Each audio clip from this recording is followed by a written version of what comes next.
في أماكن شكلها عادي جدا، عمارة، شقة، باب مقفول ونور هادي، بس ورا الباب ده في حاجات حصلت محدش كان يتخيلها.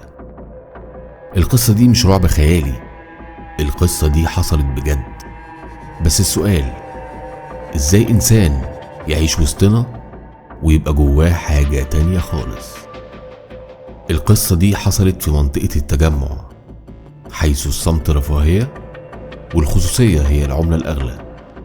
كان في شقة في الدور الأرضي هادية بشكل مريب جدا. الجيران بيشوفوا أدهم وهو نازل بعربيته الغالية، لابس لبس مكوي وريحة برفانه سابقاه، بيبتسم للبواب بوقار المدرس المحترم. ما كانش حد يتخيل إن الشقة دي مش سكن، دي سلخانة بشرية متصممة هندسيا عشان مفيش صرخة واحدة تطلع بره الحيطان. النهاردة هنفتح الملفات المسكوت عنها وهنشوف ازاي أدهم كان بيعيش حياتين، حياة المدرس المثالي بالنهار وحياة الشيطان السادي بالليل. جهز قهوتك وركز معايا، عشان اللي هتسمعه دلوقتي ده مش مجرد حكاية، دي قصة رعب حقيقية ولا فيلم من أفلام السينما الأمريكية.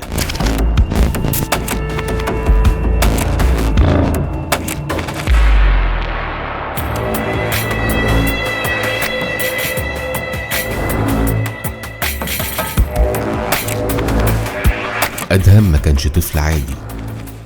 في مذكراته والتحقيقات كان بيراقب الألم بفضول غريب جدا.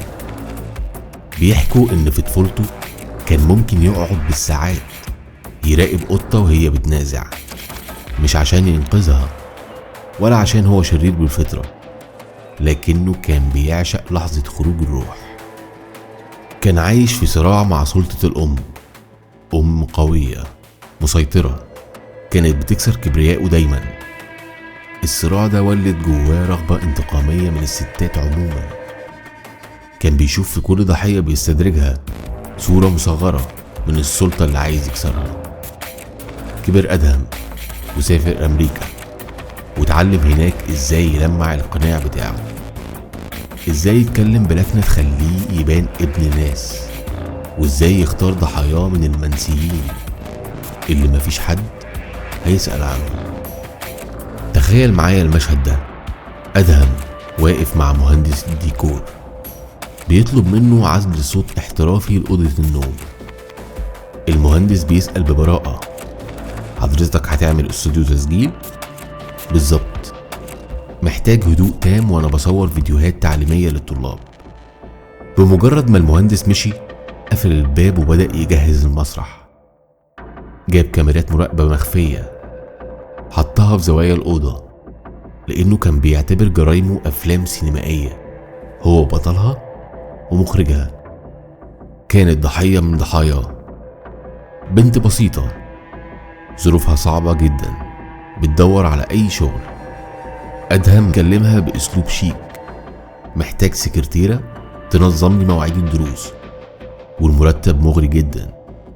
نور راحت وهي مطمنة، ده مدرس لغات وفي التجمع. أول ما دخلت شمت ريحة غريبة جدا، كان بيستخدمها عشان يداري روايح تانية.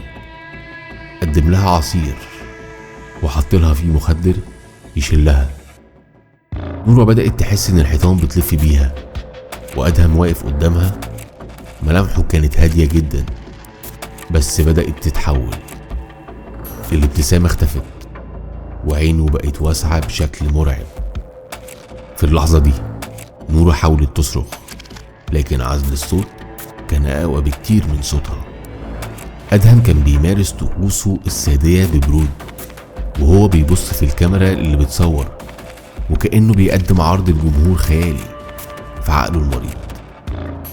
بعد ما الروح بتطلع ما كانش بيرتبك، ده كان بيقعد يشرب قهوته جنب الجثة، بيفكر بهدوء هرميها فين المرة دي.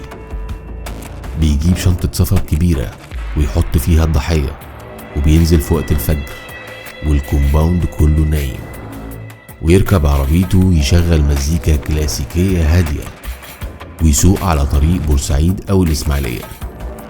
المشهد وهو بيرمي شنطة على جنب الطريق كان بيتم بمنتهى النظافة. يرجع بيته، يغسل ايده، ويفتح الموبايل يصور فيديو تيك توك. صباح الخير يا شباب، النهاردة هنتعلم الفرق بين البريزنت كونتينيوس والبريزنت سيمبل، قمة العبث والجنون. لكن مفيش جريمة كاملة. زي أي مجرم، الغرور هو اللي بيوقعه. في ليلة ظلمة على طريق بورسعيد الصحراوي، عمال لقوا شنطة سفر كبيرة مرمية وشكلها مريب. لما فتحوها كانت الصدمة، جثة البنت مقتولة بطريقة وحشية. الشرطة المصرية والنيابة العامة بدأوا يتحركوا بذكاء شديد.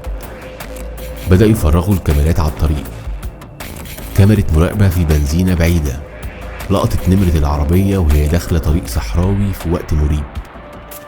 بالتزامن مع ده، النيابة العامة كانت بتفحص جثث الضحايا اللي اتلقوا.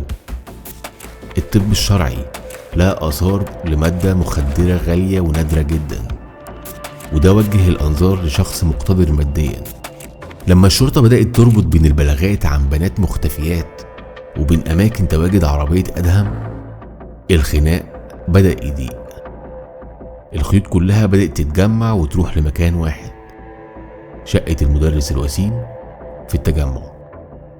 يوم القبض عليه، ياسين ما كانش متوقع خالص. كان قاعد بياكل بيتزا وبيتفرج على فيديوهاته القديمة. لما البوليس اقتحم الشقة ملقوش مجرد قاتل، لقوا أرشيف كان مصور كل جرايمه بدم بارد. كاميرات متثبتة في كل زاوية في الأوضة المعزولة. الفيديوهات دي كانت الدليل القاطع اللي ما سابش مجال للشك. وفي أوضة التحقيق، وكيل النيابة كان مذهول. أدهم ما كانش بينكر، بالعكس كان بيفتخر. بدأ يحكي إزاي كان بيستمتع بلحظة خنقهم، وإزاي كان بيصورهم عشان يرجع يشوف نظرة الخوف في عيونهم تاني. المحققين لأول مرة يشوفوا مجرم متحضر في شكله، لكن وحش كاسر في جوهره. الدراما هنا مش في القتل بس، الدراما في البرود. كان ممكن يقتل الضحية ويسيب جثتها في الأوضة ويطلع يصور فيديو تيك توك وهو بيضحك للناس. الانفصام ده هو اللي خلاه أخطر من أي سفاح تقليدي. قصة سفاح التجمع مش مجرد قصة رعب، ده جرس إنذار إن الوحوش ما بيعيشوش دايما في الغابات. ساعات بيعيشوا في الشقة اللي جنبك وبيتعاملوا معاك بمنتهى الرقي. أدهم دلوقتي ورا القضبان في انتظار حكم العدالة، لكن ذكراه هتفضل كابوس بيطارد كل واحد فاكر إن الفلوس أو المكانة الاجتماعية ممكن تداري سواد القلوب.